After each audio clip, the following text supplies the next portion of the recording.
A figura que a história registra como Charles Lac Luciano nasceu Salvatore Lucania, em 24 de novembro de 1897, no pequeno vilarejo de Lercara Fridi, próximo à cidade de Palermo, na região noroeste da Sicília. Seu pai, Antônio, era um modesto trabalhador das minas de enxofre da região, cujo relacionamento com filhos sempre foi turbulento e se deteriorou ainda mais com o passar dos anos. Sua mãe, Rosália, cuidava do lar na Itália, onde Salvatore cresceu ao lado de dois irmãos, Francesca e Giuseppe, este último conhecido como JPI. Mais tarde, já nos Estados Unidos, a família ganharia outro membro, Bartolomeu, nascido em Nova York. O nome que o tornaria lendário não surgiu de uma só vez. Na adolescência, Salvatore rejeitou os apelidos Sal ou Sali, abreviações informais de seu nome original, e adotou Charles mais adequado ao estilo americano. Já na década de 1930, a imprensa nova-iorquina, conhecida por distorcer sobrenomes estrangeiros, transformou Lucania em Luciano e o nome pegou.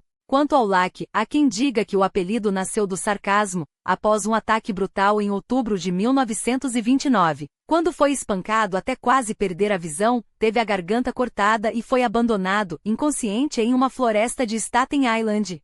Sobreviveu por pouco, mas carregou pelo resto da vida uma pálpebra caída como lembrança do episódio. A partir daí, o mundo chamou de Lac, embora ele próprio preferisse ser tratado simplesmente como Charles ou Charlie. Mas separar a verdade da lenda na vida de Lac Luciano é um desafio. Afinal, ele foi um dos maiores chefes do crime organizado, um homem que por necessidade, viveu na sombra para escapar da justiça. A confusão só aumentou com o lançamento na metade dos anos 1970, mais de uma década após sua morte, de O Testamento de Lac Luciano, supostas memórias que ele teria ditado ao produtor cinematográfico Martin Gosch nos meses que antecederam seu falecimento, com a intenção de transformá-las em filme. Após a morte de Gosch em 1973, o material foi editado e publicado pelo jornalista freelancer Richard Hammer, que trabalhava para ele. No entanto, desde o início, a autenticidade do livro foi questionada. O New York Times, na época do lançamento, apontou que a obra repetia erros encontrados em outros livros sobre a Cosa Nostra, sugerindo que Gosch ou Hammer podem ter se baseado em fontes secundárias em vez das reais confissões de Luciano. Seria então um retrato fiel de sua vida ou uma mistura de fato e ficção? Ainda que os detalhes mais íntimos de sua trajetória permaneçam envoltos em mistério, os contornos gerais de sua história são bem documentados. Nos 50 anos seguintes à unificação italiana, na década de 1860, cerca de 15 milhões de italianos emigraram em busca de uma vida melhor, principalmente para a Argentina e os Estados Unidos, com Buenos Aires e Nova York como principais portas de entrada. A família Lucania foi apenas mais uma entre milhares que embarcaram da Sicília rumo ao Novo Mundo na primavera de 1907, no auge dessa diáspora massiva. Naquela época não eram só italianos que chegavam, irlandeses, judeus e outros grupos desembarcavam em números recordes. Em um único dia, o Lower East Side de Nova York recebeu 20 mil imigrantes, um marco nunca antes visto. Foi nesse cenário caótico que os Lucania desembarcaram. As ruas fervilhavam de gente e a pobreza era generalizada, os salários irrisórios, o lixo se acumulava nas calçadas, o cheiro era insuportável e doenças se espalhavam com facilidade. Para piorar, uma greve dos garis, muitos deles italianos, deixava a cidade ainda mais suja. As famílias se amontoavam em cortiços com 4 núcleos dividindo o mesmo andar, um único banheiro para todos e o barulho incessante da rua. No verão, o calor era tão sufocante que muitos dormiam nas escadas de incêndio. Essa era a realidade brutal que forjou a América, e que empurrou muitos, incluindo Luciano, para o crime como única saída. Não demorou para que o jovem Salvatore se envolvesse com as atividades ilícitas que proliferavam no Lower East Side e em Manhattan. Bandos de crianças e adolescentes agiam sem piedade, furtavam carteiras, assaltavam vendedores ambulantes e exploravam jogos de azar clandestinos, muitas vezes se aventurando em bairros mais ricos para roubar os moradores abastados, usando até os bondes que ligavam Manhattan a Staten Island e Queens. Luciano logo se destacou entre esses jovens delinquentes e em pouco tempo já liderava seu próprio grupo, cobrando proteção de outros garotos em troca de segurança no trajeto entre a casa e a escola. Certa vez, ele e seus comparsas abordaram um menino judeu, exigindo 5 centavos semanais pela proteção. O garoto, porém, recusou-se com firmeza, e essa atitude corajosa chamou a atenção de Luciano. Era Meyer Lansky, 4 anos mais novo, mas com uma personalidade forte o suficiente para enfrentar os valentões. Aquela recusa marcou o início de uma amizade que duraria a vida inteira. Enquanto isso, o pai de Luciano, um homem trabalhador e tradicional, tentava mantê-lo na linha, castigando-o pelas faltas na escola e pelas atividades criminosas. Em 1911, o jovem foi enviado para uma escola correcional no Brooklyn, onde foi obrigado a frequentar as aulas por alguns meses.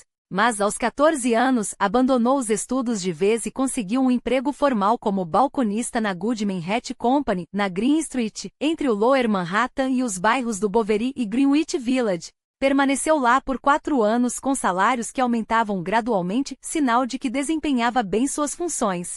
No entanto, enquanto cumpria seu expediente, Luciano também escalava posições no submundo, comandando uma quadrilha de jovens criminosos no East Side. Seus negócios não eram brincadeira de criança. Em junho de 1916, com apenas 18 anos, foi preso em um bar e condenado a 8 meses na reformatória de New Hampton Farms. Ao sair, tentou retomar o emprego na Goodmans, mas não durou muito. Sua vocação, afinal, estava em outro lugar. Luciano não tinha vocação para ser um ninguém. Sua frase emblemática, "se eu tiver que ser um Zé Ninguém, prefiro estar morto", não era mero desabafo de um jovem ambicioso, mas um juramento. E ele cumpriu à risca. A partir daquele momento, mergulhou de cabeça no submundo nova-iorquino, tecendo alianças que mudariam o curso da criminalidade organizada nos Estados Unidos. Nos anos 1920, enquanto a lei seca transformava bares em covis de contrabandistas e ruas em campos de batalha, Luciano cruzava com alguns dos nomes que fariam história ao seu lado. Entre eles, um certo Al Capone na época, ainda um capanga violento de Brooklyn, mas com ambições que o levariam a dominar Chicago. Capone, porém, não tinha paciência para jogos políticos. Após uma briga de bar em Manhattan em 1919 que quase lhe custou a liberdade, ele fugiu para o Middle West, deixando para trás um vazio que Luciano soube preencher com estratégia, não com balas. Seus verdadeiros aliados, aqueles que permaneceriam ao seu lado nas décadas seguintes, eram outros: Meyer Lusky, o amigo de infância cujo cérebro afiado compensava a falta de músculos, e Bugsy Siegel, um judeu de temperamento explosivo cujo apelido não era à toa, louco como um percevejo, e sempre pronto a puxar o gatilho quando necessário. Juntos, eles formavam um trio letal. Lansky, o estrategista, Siegel, o executor, e Luciano, o líder nato que sabia unificar visões e ambições. Mas foi no círculo italiano que Luciano encontrou as peças que faltavam para seu tabuleiro. Francesco Castiglia, ou Frank Costello, como ficaria conhecido, um calabrês astuto que preferia negociações a tiros, e Vito Genovese, napolitano de sangue frio, cujo instinto para o crime era tão aguçado quanto seu senso de oportunidade. Esses homens, ainda jovens e ambiciosos, operavam nas sombras nos anos 1920, mas seus nomes logo ecoariam nos corredores do poder clandestino. A virada veio quando Luciano e seus associados começaram a orbitar figuras como Joe, o chefe Masseria, um dos mais temidos padrinos da máfia siciliana em Nova York. Até então, eles eram peões em um jogo de gigantes. Mas Luciano tinha algo que muitos não tinham: a capacidade de manter a cabeça fria quando os outros perdiam a razão. Prova disso foi o episódio de 1922, quando Umberto Valenti, um pistoleiro contratado para matar Masseria, falhou em sua missão. Na caçada que se seguiu, foi Luciano quem manteve a calma, executou Valenti com precisão cirúrgica e, de quebra, ganhou a confiança definitiva de Masseria. No entanto, o que verdadeiramente alavancou Luciano e seus sócios de marginais do Lower East Side a magnatas do crime foi um presente do próprio governo: a Lei Seca. A prova em 1920, a proibição não foi apenas um erro estratégico, foi um tiro no pé da moral puritana americana. Enquanto políticos de origem anglo-saxônica e protestante sonhavam em purificar a nação, imigrantes italianos, irlandeses e judeus, donos de bares, restaurantes e pequenos negócios, viram suas fontes de renda serem criminalizadas da noite para o dia. O resultado? Uma demanda reprimida que só podia ser atendida por quem não tinha medo de quebrar as regras. Luciano, Lansky e companhia entenderam isso antes de muitos. Em poucos anos transformaram-se nos maiores distribuidores de álcool clandestino do tri-estado, movendo caravanas de uísque canadense, rum das Caraíbas e vinho italiano falsificado. O dinheiro fluía como água e com ele o poder. Sem a proibição, Salvatore Lucania provavelmente teria terminado seus dias como mais um bandido de rua, esquecido pela história. Mas a lei que deveria acabar com o vício só fez criar um império. E não foi apenas o álcool que os enriqueceu. Enquanto a maioria dos gangsters se concentrava em contrabando, Luciano diversificava. Narcóticos especialmente eram um negócio lucrativo e perigoso. Em 1923, ele foi pego em uma armadilha. John Lyons, um suposto distribuidor, revelou-se um agente disfarçado. Preso e ameaçado com uma pena de 10 anos, Luciano fez o que sempre fez melhor: jogou o jogo. Entregou às autoridades um endereço, um de seus próprios depósitos, recheado de drogas no valor de $150 mil, uma fortuna na época. A polícia achou que tinha ganhado. Na verdade, Luciano saíra ileso, sem delatar nenhum aliado. O prejuízo? Irrelevante. Em menos de um ano, ele e Lansky já alugavam suítes no Claridge Hotel, dirigindo operações de um escritório luxuoso enquanto seus homens arriscavam a pele nas ruas. Mas o verdadeiro salto veio quando conheceram Arnold Rotem, o Cérebro, um gangster de outro nível. Filhos de imigrantes judeus, Rotem não era um bandido comum. Era um matemático do crime, um homem que transformava apostas em ciência e corrupção em arte. Diziam que ele havia consertado a World Series de 1919, embolsando $350 mil em uma jogada que abalou o beisebol. Seja verdade ou lenda, uma coisa era certa: Rotem entendia de poder. Foi ele quem ensinou a Luciano e Lansky que o crime não era apenas sobre violência, mas sobre aparências. Você quer ser visto como um pistoleiro de aluguel ou como um homem de negócios? Desafiou Rotem. A resposta foi imediata. Luciano trocou as ruas sujas por ternos sob medida, os esconderijos por hotéis de luxo em Manhattan, onde operava sob pseudonimos. Não mais um capanga, mas um executivo do crime e um modelo que a máfia italiana adotaria nas décadas seguintes. Claro, o caminho não foi sem tropeços. Antes de se tornar discípulo de Rotem, Luciano ainda se arriscava no tráfico de drogas, mesmo com o álcool dominando o mercado. Mas cada erro era uma lição. E quando Rotem foi assassinado em 1928, depois de se recusar a pagar uma dívida de $34 mil, equivalente a 6 milhões hoje, alegando que o jogo tinha sido armado, Luciano soube que era hora de mudar de lado. Com a morte do mentor, seu império foi dividido entre lobos famintos. Luciano, porém, já tinha um plano. Aproximou-se ainda mais de Masseria, preparando o terreno para o próximo ato de sua ascensão, um que redefiniria não apenas sua carreira, mas o próprio rosto do crime organizado nos Estados Unidos. A morte de Rotem não foi apenas um golpe contra um homem, foi um terremoto que abalou as estruturas podres de Nova York.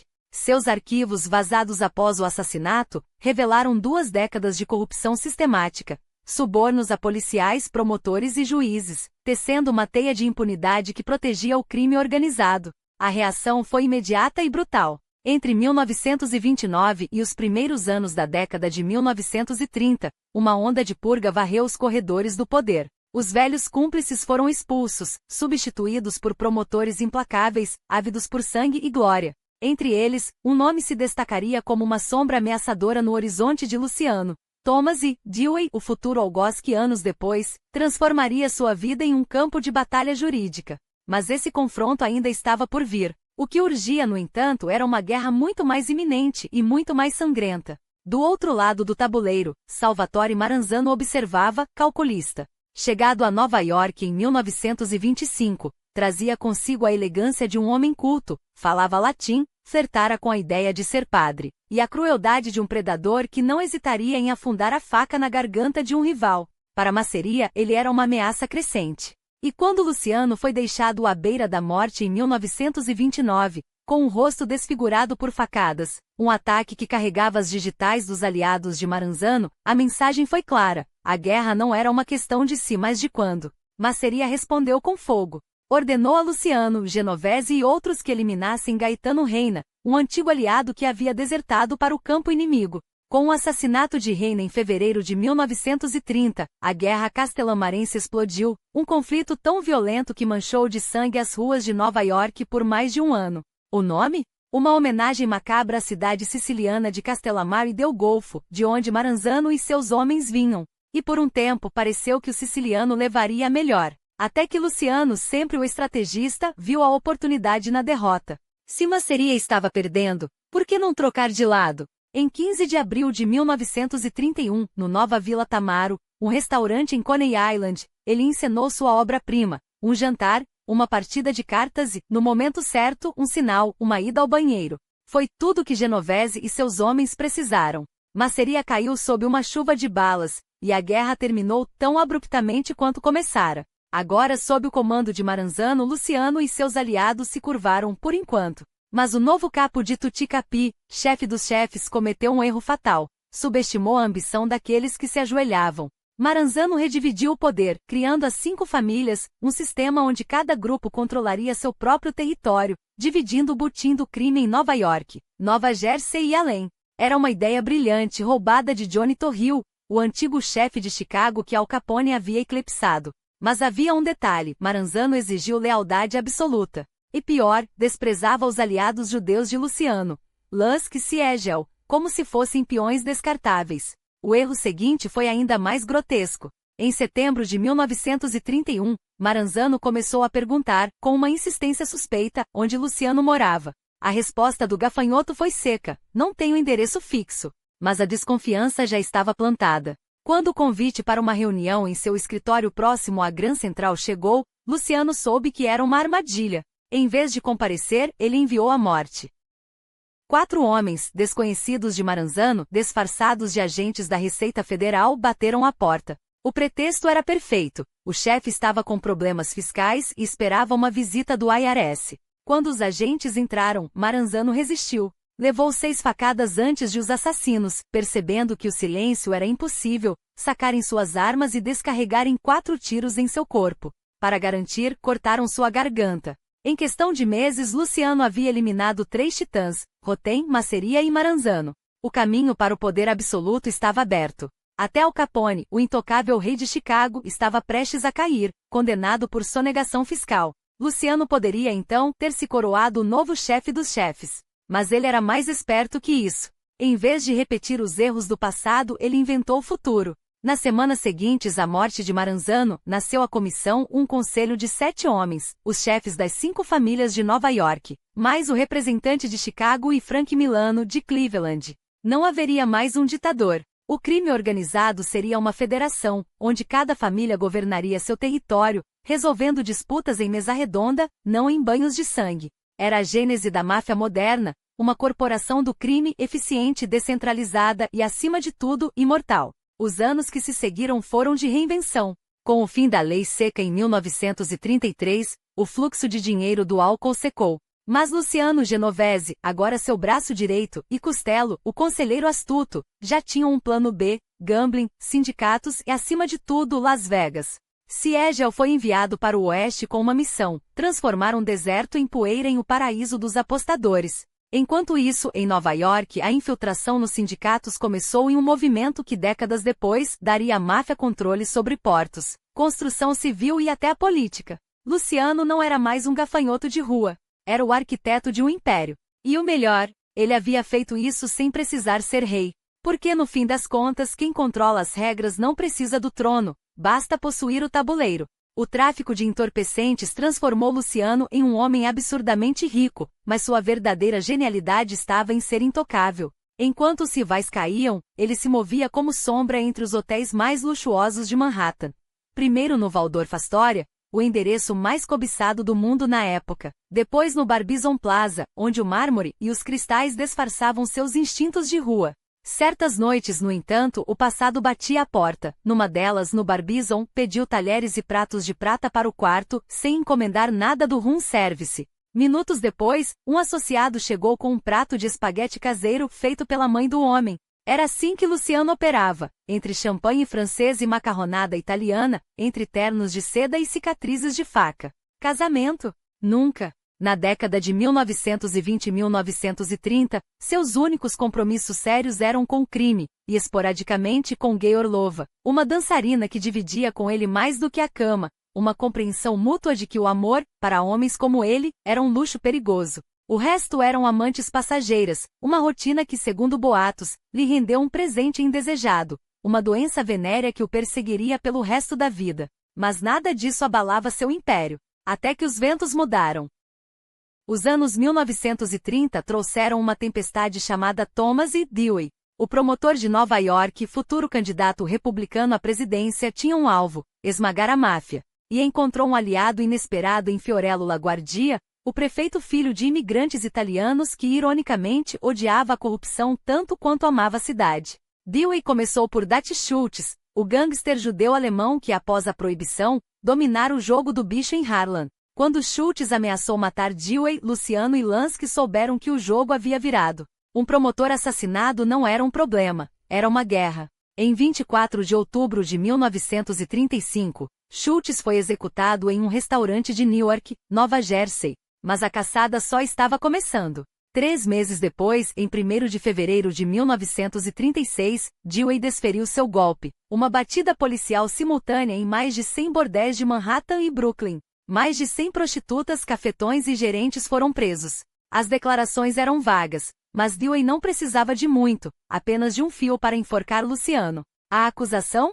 Rufianismo, lucrar com a fraqueza alheia, um crime que até então servirá para preencher celas com cafetões de 5ª categoria. Enquanto a equipe de Dewey trabalhava no Woolworth Building, outrora o prédio mais alto do mundo, agora um símbolo de como até os gigantes podiam ser derrubados, Luciano estava em Miami supervisionando seus negócios na Flórida e em Havana, onde o dinheiro fluía tão fácil quanto o rum. Ao receber a notícia das batidas, não perdeu tempo. Sumiu para Hot Springs, Arkansas, um refúgio onde a máfia tinha cassinos e políticos no bolso. Lá, aguardou, calculando cada movimento. Até que, em meados de abril de 1936, foi encontrado. Preso, algemado e colocado em um trem sob escolta armada, chegou a Penn Station como um imperador deposto, recebido por uma horda de jornalistas ávidos por sangue. Horas depois, diante de um juiz, Dewey lançou sua sentença. Luciano é a cabeça de uma organização criminosa de alcance nacional. O valor da fiança?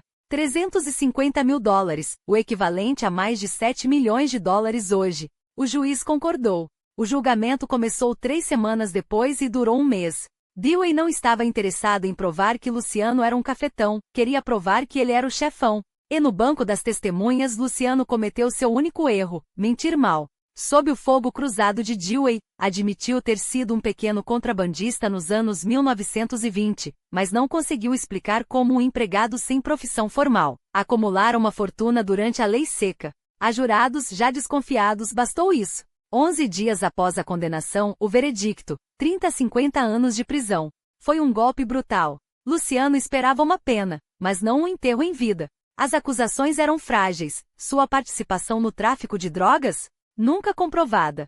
Seu envolvimento com prostituição? Irrisório. Nos anos 1920, ele e seus sócios nem se davam ao trabalho, preferindo o lucro fácil do álcool. Mesmo nos anos 1930, quando a Grande Depressão forçou a máfia a diversificar, a prostituição era um negócio secundário, quase insignificante. Dewey, no entanto, transformou o processo em um julgamento pela carreira inteira de Luciano, e o juiz, complacente, aceitou conjecturas como prova. Lansky tinha razão, Charlie fora armadilhado. A máfia controlava bordéis? Sim. Luciano era o cérebro por trás deles? Duvidoso. Mas pouco importava. A sentença foi mantida em apelação. Agora, atrás das grades, ele tentaria manter as rédeas do império. Mas o trono estava vazio. E no vácuo do poder, um nome começava a surgir: Vito Genovese.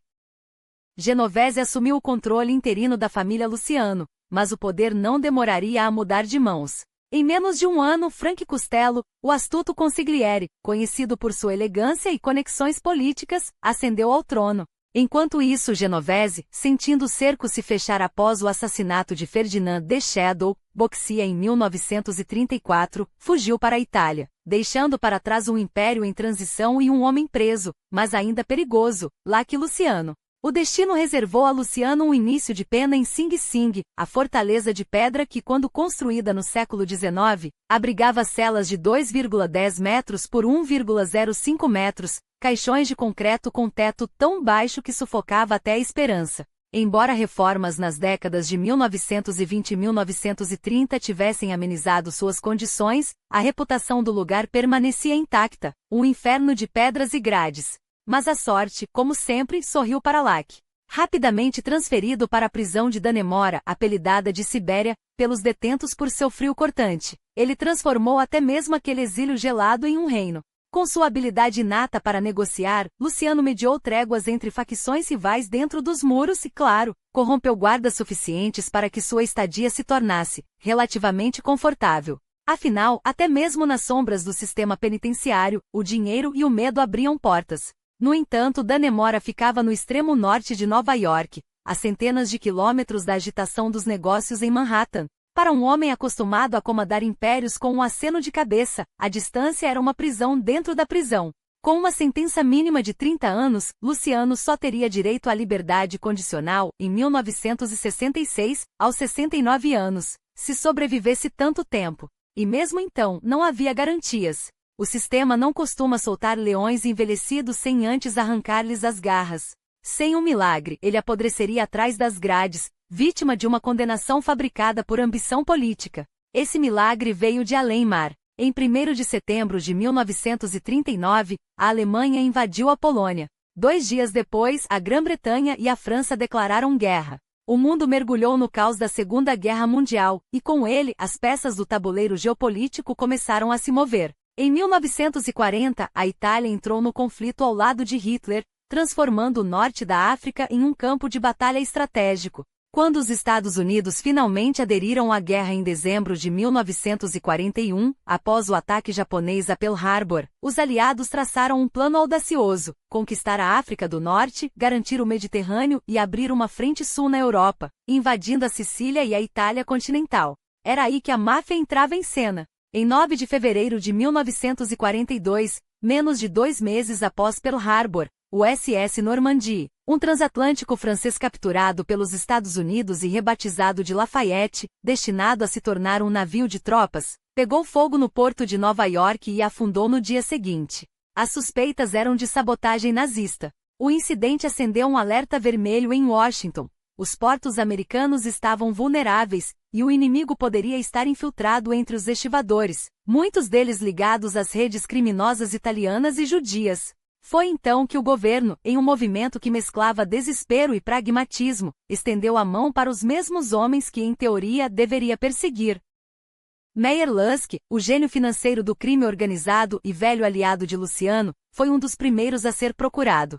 As autoridades queriam uma coisa: controle absoluto sobre os docas de Nova York. Ninguém melhor do que a máfia para garantir que agentes inimigos não desembarcassem no país e que incêndios acidentais, como o do Normandie, não se repetissem. Nas negociações que se seguiram, o nome de Luciano surgiu como peça-chave. Em troca de sua cooperação, prometeram-lhes uma transferência para uma prisão mais próxima de Nova York, o Complexo Correcional de Great Meadow, onde as condições eram menos brutais e, mais importante, a comutação de sua pena assim que a guerra terminasse. O acordo, que ficaria conhecido como Operação Underworld, era simples na teoria, mas nebuloso na prática. O governo queria a Cosa Nostra, tanto a facção americana quanto a siciliana, trabalhando para eles: vigilância nos portos, influência sobre os sindicatos, acima de tudo, inteligência no terreno italiano. Luciano, por sua vez, ofereceu algo ainda mais valioso: contatos diretos na Sicília, onde sua palavra ainda ecoava entre os chefes locais. Diz a lenda que durante a invasão aliada da ilha em 1943, Calogero Vicini, o capo de capi da máfia siciliana, passeou por vilarejos em um tanque americano, convencendo a população a depor armas e receber os libertadores com pão e vinho. Enquanto isso, em Nova York, Costello, Lansky e outros orquestravam operações de retaguarda, desde a proteção de cargas estratégicas até a neutralização de espiões do eixo. Historiadores ainda debatem até que ponto a ajuda de Luciano foi decisiva. Alguns minimizam seu papel, outros argumentam que sem seus contatos, a invasão da Sicília teria sido muito mais sangrenta. Mas há um fato inegável: em janeiro de 1946, com a guerra encerrada, sua sentença de 30 a 50 anos foi reduzida a 9 anos e meio. Ele deixou a prisão como um homem livre, ou quase. Washington não queria um estrategista como Luciano solto pelas ruas de Nova York. A condição para sua libertação era clara: deportação imediata para a Itália. Assim, após um último jantar com seus antigos comparsas, homens com quem havia construído um império nas sombras, Luciano embarcou em 10 de fevereiro de 1946 rumo a Nápoles. Chegou 2 semanas e meia depois, mas não tinha intenção de ficar. Seu destino era outro: Cuba, a joia corrupta do Caribe, onde o dinheiro americano fluía tão livremente quanto o rum, e onde a lei era uma mercadoria à venda. Desde a Guerra Hispano-Americana de 1898, quando os Estados Unidos expulsaram os espanhóis da ilha, Cuba se tornará um protetorado não oficial de Washington, um paraíso tropical onde ditadores fantoches enriqueciam enquanto a máfia transformava Havana em uma extensão de suas operações. Lá, o jogo era legal: os subornos baratos e a distância da extradição segura. Em outubro de 1946, após uma rota sinuosa por vários países da América do Sul e Central para despistar qualquer vigilância, Luciano desembarcou na capital cubana. Não perdeu tempo. Até o final daquele ano, ele já organizava o que ficaria conhecido como a Conferência de Havana, um conclave histórico no Hotel Nacional, entre 22 de dezembro de 1946 e o Natal, reunindo os maiores nomes do crime organizado italiano e judeu. Na pauta, assuntos que moldariam o futuro do submundo, a expansão para Las Vegas, o novo Eldorado do jogo, onde Bugsy Siegel, visionário e impetuoso, já plantava sementes do que se tornaria o Flamingo Hotel, e a divisão dos lucros de um império que mesmo sem seu fundador, continuava a crescer. O trono poderia ter sido tirado de Luciano, mas o jogo ainda era dele. E em Havana, sob o sol caribenho, ele provaria que nem mesmo o exílio poderia detê-lo.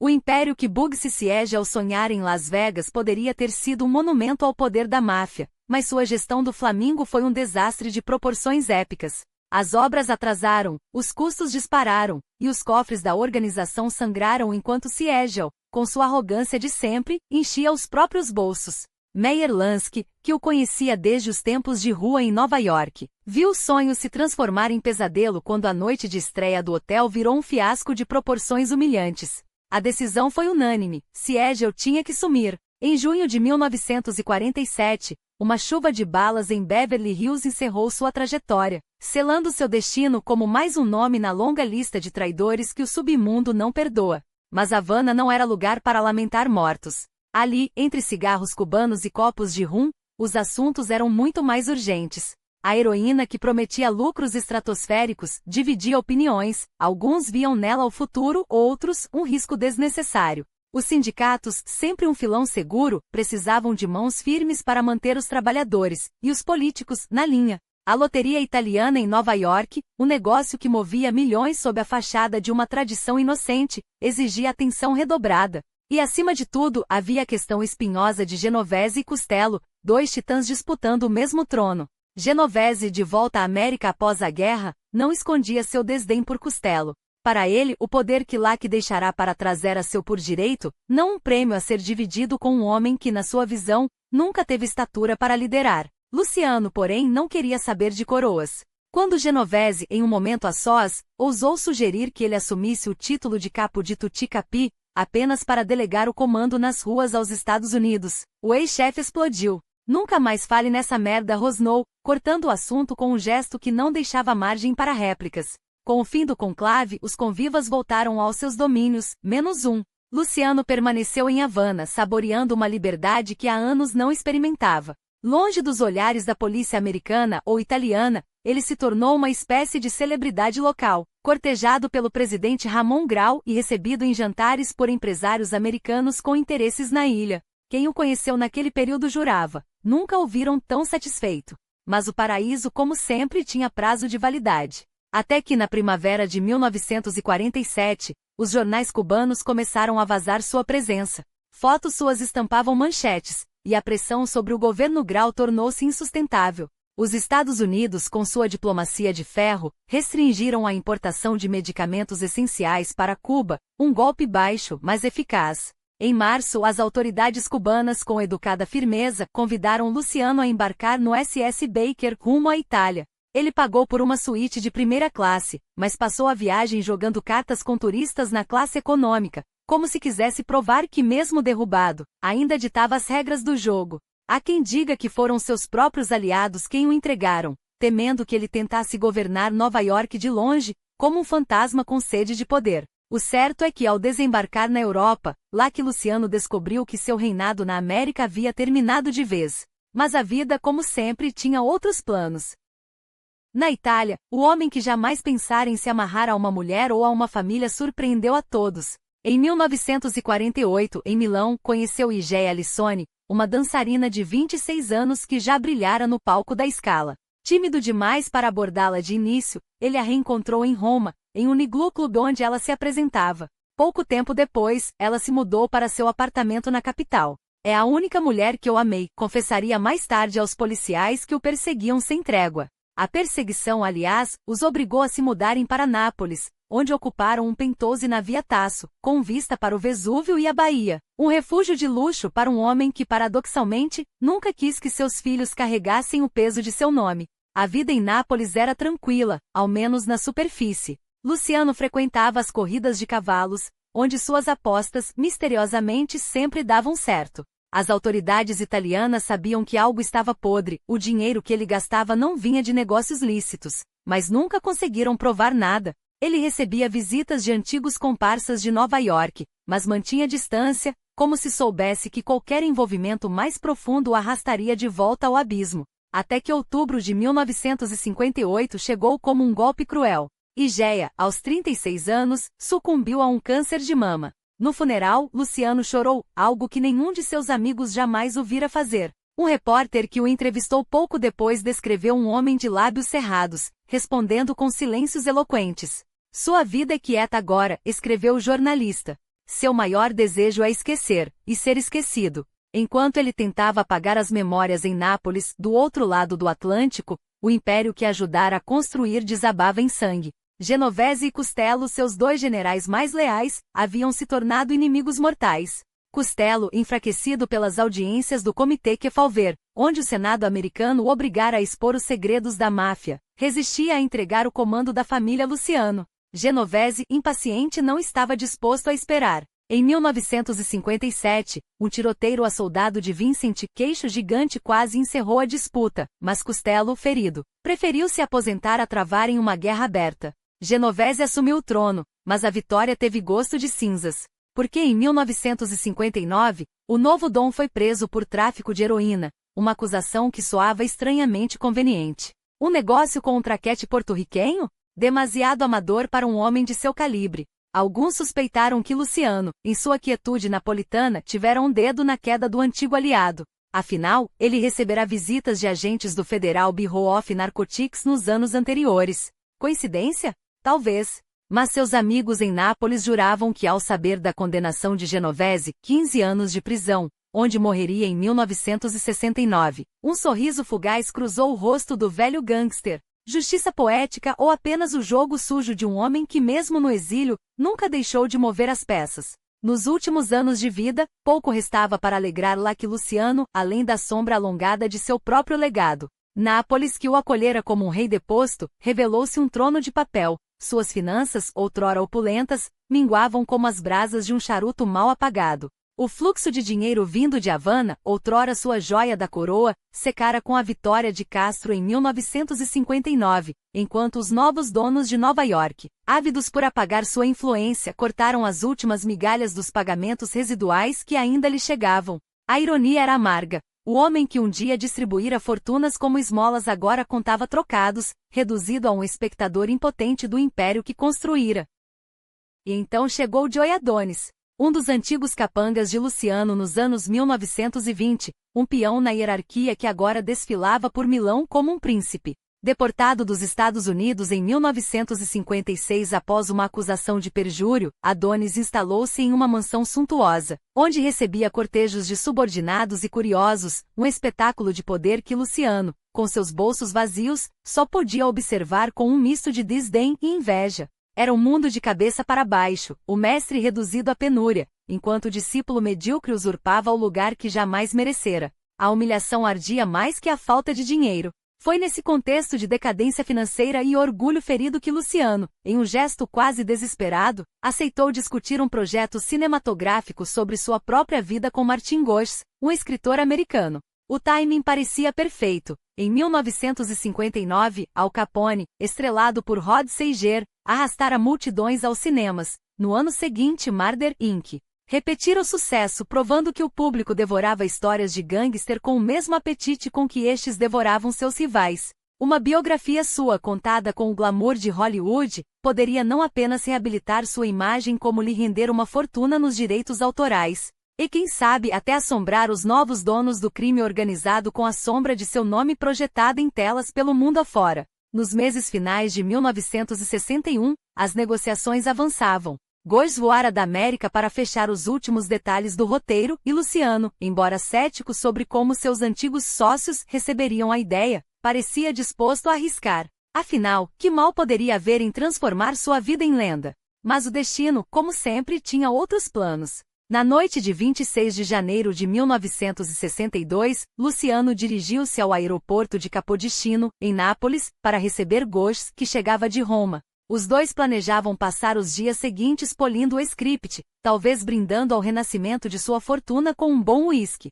Em vez disso, enquanto caminhavam pelo terminal, Luciano vacilou, seguiu-se um tropeço, e então, como se o próprio corpo tivesse decidido que aquela era a hora derradeira, desabou. Um médico apressou-se em atendê-lo, mas o veredicto foi imediato: ataque cardíaco aos 64 anos. O homem que sobrevivera a guerras de gangues, à prisão, ao exílio e a incontáveis traições sucumbira, no fim, a um coração cansado de tanto bater contra as paredes de um mundo que ele ajudara a corromper. A notícia espalhou-se como um incêndio. No dia seguinte, o New York Times estampava sua morte na primeira página, enquanto investigações em andamento vinham à tona. Luciano estava sob escrutínio por seu papel em um esquema de narcóticos avaliado em 150 milhões de dólares, uma operação transatlântica que alimentava os vícios da América há décadas. A hipocrisia era deliciosa. Mesmo morto, ele ainda assombrava as autoridades. 3 dias depois, seu funeral em Nápoles reuniu cerca de 300 pessoas, um número irrisório comparado ao cortejo que teria acompanhado seu caixão nas ruas de Nova York. A cerimônia foi interrompida por empurrões quando fotógrafos ávidos por flagrar o luto dos mafiosos se aproximaram demais. Seu corpo foi inicialmente levado em um carro fúnebre puxado por cavalos até o cemitério de Poggiomarino, nos arredores da cidade. Mas a história de Luciano, como tudo em sua vida, não terminaria onde começara. Um acordo foi fechado, e seus restos mortais foram repatriados, ironicamente, para a terra que o expulsara. Em Queens, 2.000 pessoas compareceram ao enterro, uma multidão que, mesmo reduzida, ainda testemunhava o poder de um nome que, mesmo na morte, não podia ser ignorado. Quando Luciano faleceu, as engrenagens da justiça americana já giravam contra a máfia. Em 1963, Joseph Valachi, um soldado arrependido, depôs perante o Senado dos Estados Unidos e revelou os segredos mais sombrios da organização, incluindo o papel central de Luciano na criação da comissão em 1931, o órgão que transformará o crime organizado de uma coleção de gangues rivais em um império unificado. As confissões de Valachi foram a primeira rachadura no muro. Nos anos 1980, a represália chegou como uma enxurrada. As investigações sobre narcóticos, jogatina e controle sindical finalmente desmantelaram o poder mafioso. Las Vegas, outrora um feudo intocável, caiu. Prisões em massa, processos bem-sucedidos. Meio século depois de Luciano ter arquitetado seu império, as fundações que ele erguera começaram a ruir. E, no entanto, em 1998, quando a Time publicou sua lista dos 100 personagens mais importantes do século XX, Charles Lack, Luciano figurava entre os construtores e titãs ao lado de Walt Disney, Henry Ford, Bill Gates e Ray Kroc, os visionários por trás de impérios que moldaram a cultura, a indústria e a economia moderna. Era uma escolha ousada, quase herética, mas impossível de refutar. Luciano não construíra parques temáticos nem linhas de montagem, mas algo igualmente duradouro, a máfia ítalo-americana como a conhecemos, uma máquina de poder que, no auge, rivalizava com corporações e governos. Surgido das ruas do East Side no final dos anos 1910, forjado na lei seca e temperado na guerra castelão-marense, ele emergira como o estrategista supremo, o homem que entendeu que a verdadeira força não estava em dominar, mas em unir. Quando poderia ter imposto seu reinado absoluto sobre as 5 famílias, optou por ser o primeiro entre iguais, uma decisão que permitiu à máfia expandir-se como um vírus, infiltrando-se em cidades distantes, de Las Vegas a Havana, tecendo uma teia de corrupção que abarcava política, polícia e negócios.